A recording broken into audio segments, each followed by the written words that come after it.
বিশ্বকবি রবীন্দ্রনাথ ঠাকুরের একটি বিখ্যাত ছোট্ট কবিতা আজ আমি পাঠ করে শোনাব। কবিতা দুই তীরে শুরু করছি।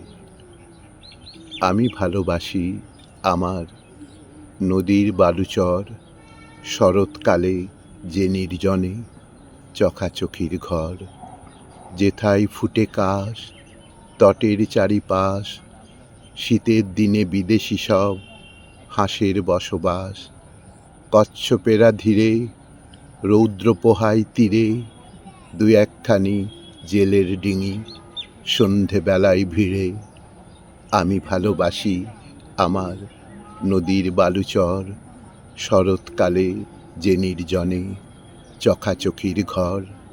তুমি ভালোবাসো তোমার ওই ওপারের বন, যেথায় গাঁথা ঘনচ্ছায়া পাতার আচ্ছাদন, যেথায় বাঁকা গলি নদীতে যাই চলি, দুই ধারে তার বেনু বনের শাখায় গলাগলি। সকাল সন্ধেবেলা ঘাটে বধুর মেলা, ছেলের দলে ঘাটের জলে ভাসে ভাসায় ভেলা। তুমি ভালোবাসো তোমার ওই ওপারের বন, যেথায় গাঁথা ঘনচ্ছায়া পাতার আচ্ছাদন।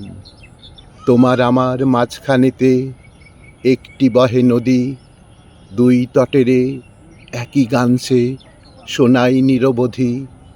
আমি শুনি শুয়ে বিজন বালু ভুঁয়ে, তুমি শোনো কাঠের কলস ঘাটের পরে থুয়ে।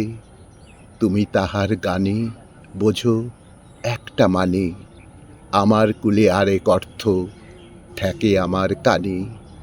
তোমার আমার মাঝখানেতে একটি বহে নদী, দুই তটেরে একই গান সে শোনাই নিরবধি।